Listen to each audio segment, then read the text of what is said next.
All right, plenty of eyes are on the Federal Reserve today as Chair Jerome Powell gets ready to release the agency's latest interest rate decision. Now, this comes as the Federal Open Market Committee wraps up its two-day meeting amid mounting signs of economic growth. But the Federal Reserve is not expected to cut rates just yet. So what's really going on? Let's bring in New York Times Federal Reserve and U.S. economy reporter Jeanna Smialek for more. Jeanna, what might we expect then to hear from the Fed chair today? I think you're going to hear that they're pretty happy with what's happening in the economy at the moment. I think he's going to talk a lot about how inflation is finally coming back down, how that's making them feel a lot more confident that they are going to hit their 2% inflation goal, and how the economy seems to be holding up broadly. I think you're also going to hear a little bit of nervousness about the state of the labor market. We've seen some signs that there might be weakening, and the Fed is very attuned to that.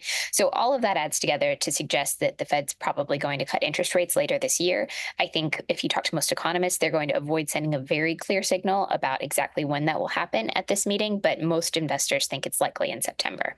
And help us understand how that decision will be made, because depending on where you are in the economy, this may be good news, it may be bad news. So what does the economy need to do, or even not to do, for a rate cut to happen?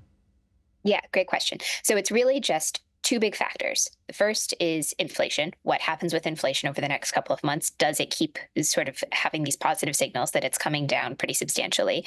And the second is the job market. I think the Fed is really attuned to possible risks that unemployment might shoot up, that wage growth might slow down drastically, that hiring might pull back. And so I think if we see any real cracks or fissures starting to form in the job market data, the latest jobs report comes Friday. If we see any sort of turn south there, I think you could really see a move toward faster rate cuts. And the rate cut we would expect, if it does happen, would be similar to previous in that it would be about 1/4%, right?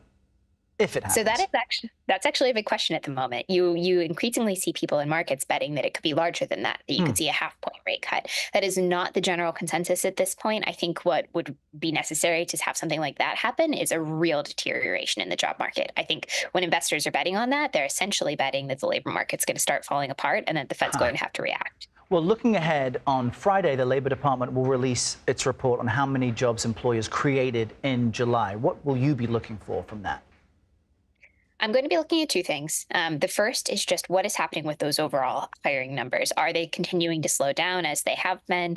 And then the second, I think, is what is happening with the unemployment rate and why is it happening? So we've seen the unemployment rate moving up, but that's partially because people are coming into the labor market, the labor supply is expanding, and those folks aren't just sorting into jobs very quickly. But I think what would really worry you is if you saw signs that that unemployment rate was continuing to come up, but it was because people were getting sort of stuck in an unemployed state, or it was because people were actually losing their jobs. And so I think that those sort of dynamics are the things to pay attention to on Friday. All right, good to know. Jeanna Smialek, thanks for joining us this morning. Thanks for having me.